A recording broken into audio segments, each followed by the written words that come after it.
ಹಾಗೆಯೇ ವಿಜಯಪುರ ನಗರ ಮತಕ್ಷೇತ್ರದ ಗೌರವಾನ್ವಿತ ಶಾಸಕರು, ಸಮಾರಂಭದ ಅಧ್ಯಕ್ಷರು ಬಸನಗೌಡ ರಾಮನಗೌಡ ಪಾಟೀಲ್ ಯತ್ನಾಳ್ ಅವರನ್ನು ಕೂಡ ನಾವು ವೇದಿಕೆಗೆ ಬರಮಾಡಿಕೊಳ್ತಾ ಇದ್ದೇವೆ. ಸಮಾರಂಭದ ಅಧ್ಯಕ್ಷರು ಮಾನ್ಯ ಶ್ರೀ ಬಸನಗೌಡ ರಾಮನಗೌಡ ಪಾಟೀಲ್ ಯತ್ನಾಳ್. ಇನ್ನು ಈ ಕಾರ್ಯಕ್ರಮಕ್ಕೆ ಗೌರವಾನ್ವಿತ ಸಾಕಷ್ಟು ಸಚಿವರುಗಳು ವೇದಿಕೆಗೆ ಆಗಮಿಸಲಿಕ್ಕಿರೋದ್ರಿಂದ ಇನ್ನೇನು ಕೆಲವೇ ಕ್ಷಣಗಳಲ್ಲಿ ಈ ಕಾರ್ಯಕ್ರಮವನ್ನ ಪ್ರಾರಂಭಿಸಲಿಕ್ಕಿದ್ದೇವೆ. ಮತ್ತೊಮ್ಮೆ ಈ ನಾಡ ದೊರೆಗೆ ಗೌರವಾನ್ವಿತ ಸನ್ಮಾನ್ಯ ಸಿದ್ದರಾಮಯ್ಯ ಸಾಹೇಬರಿಗೆ, ಉಪಮುಖ್ಯಮಂತ್ರಿಗಳಿಗೆ, ಗೌರವಾನ್ವಿತ ಸಚಿವರಿಗೆ, ಪರಮ ಪೂಜ್ಯರೆಲ್ಲರಿಗೂ ತಮ್ಮೆಲ್ಲರ ಜೋರಾದ ಕರತಾಡನೆಗಳ ಮೂಲಕ ಹಾರ್ದಿಕವಾಗಿ ಸ್ವಾಗತವನ್ನು ಬಯಸ್ತಾನೆ. ಕಾರ್ಯಕ್ರಮವನ್ನು ಮಾನ್ಯ ಶಾಸಕರು, ವಿಧಾನಸಭೆ ವಿಜಯಪುರ ನಗರ ಮತಕ್ಷೇತ್ರ ಶ್ರೀ ಬಸನಗೌಡ ಪಾಟೀಲ್ ಯತ್ನಾಳ್ ಅವರಿಗೆ ಸ್ವಾಗತವನ್ನು ಕೋರುತ್ತೇನೆ.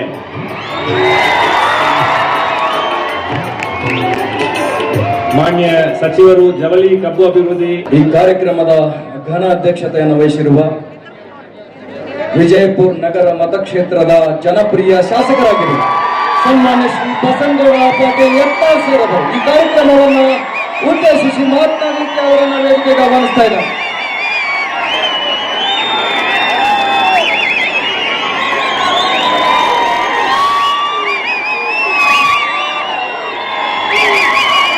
बोलो भारत माता की.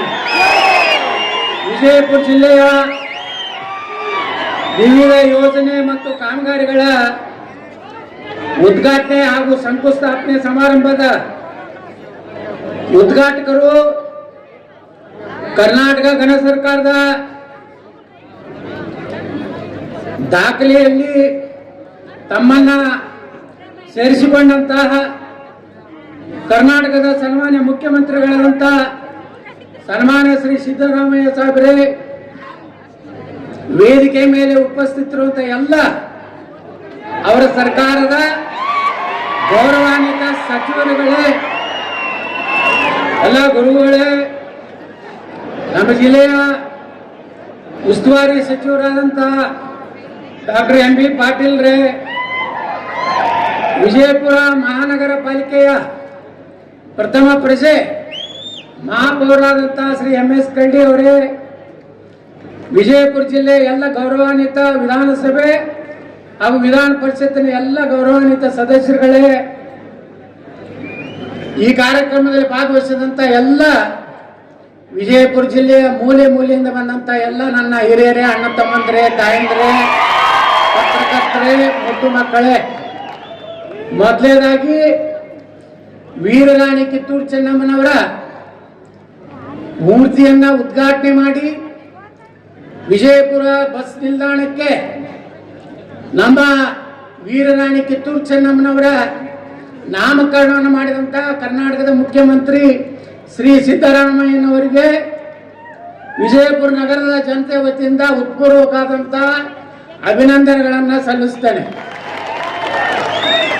ಅದಕ್ಕಾಗಿ ವಿಶೇಷ ಪ್ರಯತ್ನ ಮಾಡಿದಂತ ನಮ್ಮ ಜಿಲ್ಲೆಯ ಉಸ್ತುವಾರಿ ಸಚಿವರಾದಂಥ ಡಾಕ್ಟರ್ ಎಂ ಬಿ ಪಾಟೀಲ್ರಿಗೆ ಮತ್ತು ನಮ್ಮ ಸಾರಿಗೆ ಸಚಿವರಾದಂಥ ಶ್ರೀ ರಾಮಲಿಂಗಾರೆಡ್ಡಿ ಅವರಿಗೆ ನಾನು ವಿಜಯಪುರ ಜಿಲ್ಲೆಯ ಜನತೆ ಪರವಾಗಿ ಉತ್ಪೂರ್ವಕವಾದಂಥ ಕೃತಜ್ಞತೆಗಳನ್ನು ಈ ಸಂದರ್ಭದಲ್ಲಿ ಸಲ್ಲಿಸ್ತೇನೆ. ಯಾಕಂದ್ರೆ ಯಾರು ಒಳ್ಳೆ ಕೆಲಸ ಮಾಡಿರ್ತಾರೋ ಅವ್ರಿಗೆ ಅಭಿನಂದನೆಯನ್ನು ಹೇಳಬೇಕಾಗಿದ್ದು ನನ್ನ ಧರ್ಮ. ನನ್ನ ಸಂಸ್ಕಾರ ಏನು ಕಲಿಸಿದೆ ಅಂದ್ರೆ, ಇವತ್ತು ಸಿದ್ದರಾಮಯ್ಯನವರು ಒಳ್ಳೆ ಕೆಲಸ ಮಾಡಿದಾಗ ಸರ್ಕಾರದ ಕಾರ್ಯಕ್ರಮದಲ್ಲಿ ಅವರಿಗೆ ಅಭಿನಂದನೆಯನ್ನ ಗೌರವ ಕೊಡುವಂಥದ್ದು ನನ್ನ ಧರ್ಮ ಮತ್ತು ಕರ್ತವ್ಯ ಅಂತ ನಾನು ತಿಳ್ಕೊಂಡಿದ್ದೇನೆ. ಇದಕ್ಕಾಗಿ ಯಾರಿಗೂ ಅಂಜುವ ಅವಶ್ಯಕತೆ ನನಗಿಲ್ಲ. ಮತ್ತು ನಾನು ಸಿದ್ದರಾಮಯ್ಯನವರ ಏಜೆಂಟ್ ಅಲ್ಲ. ಕೆಲವು ಮಂದಿ ಹೊಯ್ಕೋತಾರೆ ನನ್ನ ಮ್ಯಾಗ ಸಿದ್ದರಾಮಯ್ಯ ಏಜೆಂಟ್. ನಾ ಎಂದೂ ಅವ್ರ ಬಳಿ ಹೋಗಿಲ್ಲ ಮುಖ್ಯಮಂತ್ರಿಗಳ ಬಳಿ. ಆದ್ರೆ ಅವ್ರು ಒಳ್ಳೇದು ಮಾಡಿದಾಗ ಅವಾಗ ಕೆರೆ ತುಂಬ ಕಾರ್ಯಕ್ರಮ ಮಾಡಿದ್ರು. ಬೇಗಂ ತಲಾಂ ಕೆರೆಯಲ್ಲಿ ತಾವು ಮುಖ್ಯಮಂತ್ರಿ ಇದ್ದಾಗ ನಾ MLC ಆಗಿದ್ದೆ. ಅವಾಗೂ ನಿಮ್ಗೆ ಅಭಿನಂದನೆಗಳನ್ನ, ಧನ್ಯವಾದಗಳನ್ನು ನಾನು ಸಲ್ಲಿಸಿದ್ದೇನೆ. ಇವತ್ತಿಗೂ ವಿಜಯಪುರದಲ್ಲಿ ಅಕ್ಕ ಮಹಾದೇವಿ ಯೂನಿವರ್ಸಿಟಿ ಹೆಸರಿಟ್ಟಂತ ನಿಮಗೆ ಎಂ ಬಿ ಪಾಟೀಲ್ರಿಗೆ ಬಸ್ ಸ್ಟ್ಯಾಂಡ್ಗೆ ಚೆನ್ನಮ್ಮನ ಮೂರ್ತಿ ಕೊಟ್ಟವು, ಅಲ್ಲಿ ಜಾಗ ಕೊಡಿಸಿದಂಥ ನಿಮಗೆ ಎಂ ಬಿ ಪಾಟೀಲ್ಗೆ ರಾಮಲಿಂಗರವರಿಗೆ ಅಭಿನಂದನೆಗಳು. ಇದಕ್ಕೇನು ₹10 ಬೇಕಾಗುದಿಲ್ಲ, ಇದಕ್ಕೇನಾದ್ರು ಪುಕ್ಸಟ್ ಧನ್ಯವಾದ ಹೇಳೋಕ್ಕೆ ರೊಕ್ಕ ಬೇಕಾ? ಅದ್ರ ಜೊತೆಗೆ ಇವತ್ತು ವೀರರಾಣಿ ಕಿತ್ತೂರು ಚೆನ್ನಮ್ಮನವರ ಬಗ್ಗೆ, ಅವ್ರ ಇತಿಹಾಸದ ಬಗ್ಗೆ ನಮ್ಮ ಜಿಲ್ಲಾ ಉಸ್ತುವಾರಿ ಸಚಿವರು ಹೇಳಿದ್ದಾರೆ. ನಾ ಹೆಚ್ಚು ವಿವರಣೆಗೆ ಹೋಗುವುದಿಲ್ಲ. ಆದ್ರೆ ಇನ್ನೊಂದು ವಿಚಾರವನ್ನು ನಿಮ್ಗೆ ಹೇಳಬೇಕು. ಇಲ್ಲಿ ಸಂಗೊಳ್ಳಿ ರಾಯಣ್ಣನ ಪೂರ್ವಜರು ಬಿಜಾಪುರ ಜಿಲ್ಲೆ ಅವರೇ. ಇದೇ ಅತ್ತರ್ಗಾತಿ ಕರಿತೀವಿ, ಹತ್ತರಿಕೆ ಅವರು ಅವ್ರ ಪೂರ್ವಜರು. ಕಾಲ ಅವತ್ತಿನ ಕಾಲಾನು ಅನಿವಾರ್ಯವಾಗಿ ನಮ್ಮ ಬಿಜಾಪುರ ಅಂದ್ರೆ ಬರಗಾಲ ಇತ್ತು, ಬರಗಾಲ ನಾಡಿದ್ದಾಗ ಆ ಸಂಗೊಳ್ಳಿ ರಾಯಣ್ಣನ ಪೂರ್ವಜರು ಸಂಗೊಳ್ಳಿಗೆ ಹೋಗಿ ಅಲ್ಲಿ ವಾಸನೆ ಮಾಡಿದ್ರು. ಹಿಂಗಾಗಿ ಸಂಗೊಳ್ಳಿ ರಾಯಣ್ಣ ಭೂಮಿನೂ ಬಿಜಾಪುರದ ಅನ್ನುವಂಥದ್ದು ನಾವು ಎಂದು ನೆನಪಾಗಕ್ಕೆ ಸಾಧ್ಯ ಇಲ್ಲ. ತಾಯಿ ಮಗನ ಸಂಬಂಧ ಬರೇ ವೀರರಾಣಿ ಕಿತ್ತೂರು ಚೆನ್ನಮ್ಮ ಅಥವಾ ಸಂಗೊಳ್ಳಿ ರಾಯಣ್ಣ ಹೋರಾಟ ಅಡ್ಡೆ ಮಾಡಿಲ್ಲ.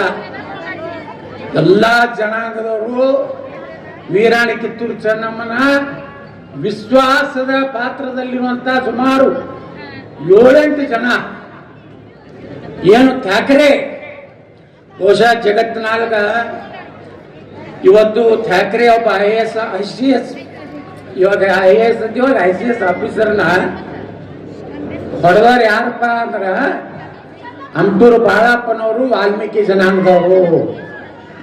ಸಂಗೊಳ್ಳಿ ರಾಯಣ್ಣ ಹಾಲಮತ ಸಮಾಜ, ಅದರ ಜೊತೆಗೆ ಎಲ್ಲ ಸಮಾಜದವರು, ಒಡ್ಡರ ಎಲ್ಲಣ್ಣ ಅದಾನೆ, ಬಂಜಾರ ಸಮಾಜದವ್ರು ಅದಾರೆ.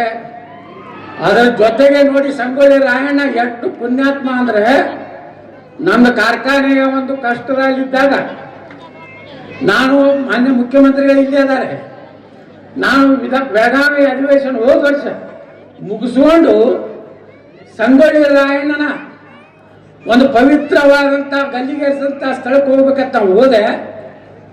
ನನಗೆ ಆಶ್ಚರ್ಯ ಆಗಿದೆ. ಆ ಪವಾಡ ಪುರುಷ ಸುಪ್ರೀಂ ಕೋರ್ಟ್ನಲ್ಲಿ ನನ್ನ ಕಾರ್ಖಾನೆ ಕೇಸು, ಇನ್ನ ಸಂಗೊಳ್ಳಿ ರಾಯಣ್ಣನ ಒಂದು ಪವಿತ್ರ ಭೂಮಿಯ ಒಳಗೆ ಕಾಲಿಡ್ತಾ ಇದ್ದೆ, ಸುಪ್ರೀಂ ಕೋರ್ಟ್ನಲ್ಲಿ ನಾ ಗೆಲ್ಲುವಂತ ಒಂದು ಆದೇಶ ಆಯ್ತು. ನಾನು ಮಾದೇವಪ್ಪ ಸಾಹೇಬ್ನಾಗ ಮಾತಾಡ್ತಾ ಇದ್ದೀವಿ.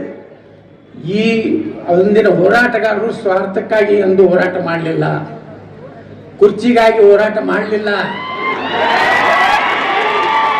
ಇವತ್ತು ವೀರರಾಣಿ ಕಿತ್ತೂರು ಚೆನ್ನಮ್ಮನೋಡ ಗಟ್ಟಿ ನಿಂದಿರ್ಬೇಕಾದ್ರೆ ಸಂಗೊಳ್ಳಿ ರಾಯಣ್ಣ, ಹಂಪೂರು ಬಾಳಪ್ಪ, ಒಡ್ಡರ ಎಲ್ಲಣ್ಣ ಇವರೆಲ್ಲ ರೊಕ್ಕಕ್ಕಾಗಿ ನಿಲ್ಲಲಿಲ್ಲ, ಈ ದೇಶದ ಸ್ವಾತಂತ್ರ್ಯಕ್ಕಾಗಿ ಹೋರಾಟ ಮಾಡಿದಂಥ ಪುಣ್ಯಾತ್ಮರು. ನಾವು ಬರೀ ವೀರರಾಣಿ ಕಿತ್ತೂರು ಚೆನ್ನಮ್ಮ ಒಂದು ಜಾತಿಗೆ ಹೋಲಿಸ್ತೀವಿ ಅಲ್ಲ. 1857ಕ್ಕಿಂತ ಮುಂಚೆ ಭಾರತದಲ್ಲಿ ಒಬ್ಬ ಮಹಿಳಾ ಸ್ವಾತಂತ್ರ್ಯ ಹೋರಾಟಗಾರ್ತಿ ಯಾರಪ್ಪ ಅಂದ್ರೆ ಅದು ವೀರರಾಣಿ ಕಿತ್ತೂರು ಚೆನ್ನಮ್ಮ. ಕ್ರಾಂತಿ ವೀರ ಸಂಗೊಳ್ಳಿ ರಾಯಣ್ಣಗೆ ಬಹಳ ಅಭಿಮಾನದಿಂದ ಹೇಳಿಕೆ ಬಯಸ್ತಾ ಇದ್ದೀನಿ ಬಂಧುಗಳೇ. ಈಗ ಇಷ್ಟಕ್ಕೆ ಸಾಕಿದು, ಇನ್ನು ಮುಂದೆ ನಮಗೇನು ಬೇಕು ಬೇಕಲ್ಲ. ನೋಡಿ, ಸಂಗೊಳ್ಳಿ ರಾಯಣ್ಣವ್ರು ಗಲ್ಲಿಗೇರಿಸೋದತ್ತ ಎಲ್ಲ ಮಾತಾಡ್ತೀವಿ, ಆದ್ರೆ ಅವ್ರ ಕೂಡ 7 ಮಂದಿನ ಗಲ್ಲಿಗೇರಿಸಿದ್ರು. ಎಲ್ಲ ಜನಾಂಗದವ್ರು 7 ಮಂದಿ ಪ್ರಾಣ ಕೊಟ್ಟರು ನಗನಗತ.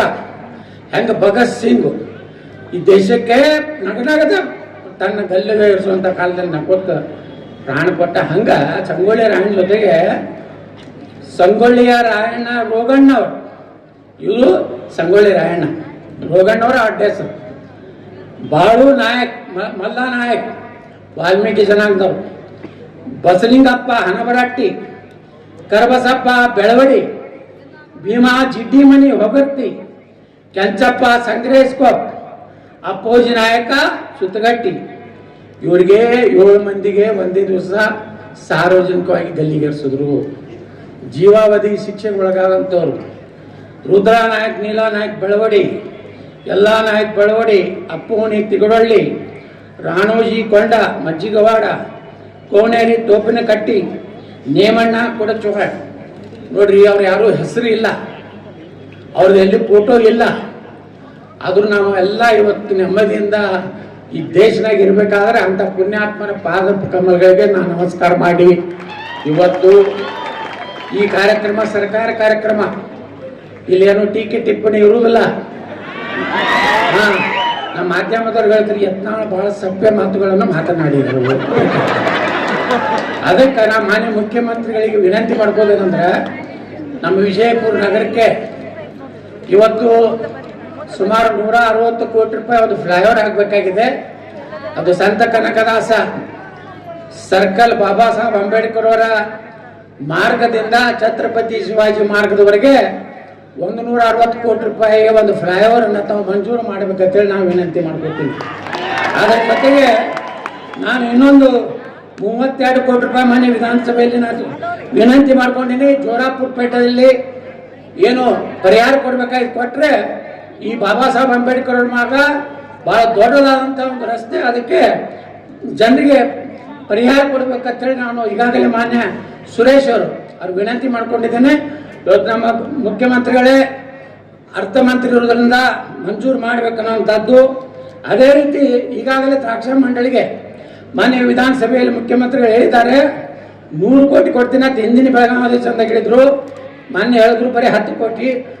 ಎಷ್ಟು ಬೇಕಟ್ಟು ಕೊಡ್ಲಿಕ್ಕೆ ನಾನು ರೆಡಿ ಮಿನಿಸ್ಟರ್ ಯತ್ನಾಳ್ ಅಂತ ಹೇಳಿದ್ದಾರೆ. ಹಂಗೆ ತಾವು ರೆಡಿಯಾಗಿ ನಾಳೆ ಬಜೆಟ್ ನಾನು ಕೊಡಬೇಕಂತೇಳಿ ವಿನಂತಿ ಮಾಡ್ಕೋತೇನೆ. ಅದೇ ರೀತಿ ಇಷ್ಟು ನನ್ನ ಬೇಡಿಕೆ ಹೆಚ್ಚಿಗೆ ಬೇಡಿಕೆ ಬರೋಕ್ಕೆ ನಾನು ಉತ್ಸಲ್ಲ. ತಮಗೆ ಅಭಿನಂದನೆ ಸಲ್ಲಿಸಿ ನಿಮಗೂ ಹೆಚ್ಚು ಚಪ್ಪಾಳೆ ಹೊಡೆಯೋದಕ್ಕೆ ಅಭಿನಂದನೆ ಸಲ್ಲಿಸಿ ಕಾರ್ಯಕ್ರಮದ ಅಧ್ಯಕ್ಷತೆಯನ್ನು ವಹಿಸಿ ಮಾತನಾಡಿದಂತಹ ಶ್ರೀಯುತ ಬಸನಗೌಡ ರಾಮನಗೌಡ ಪಾಟೀಲ್ ಮಾನ್ಯ ಶಾಸಕರು ವಿಜಯಪುರ ಅವರಿಗೆ ಧನ್ಯವಾದಗಳನ್ನು ಅರ್ಪಿಸುತ್ತಾ ಇದೀಗ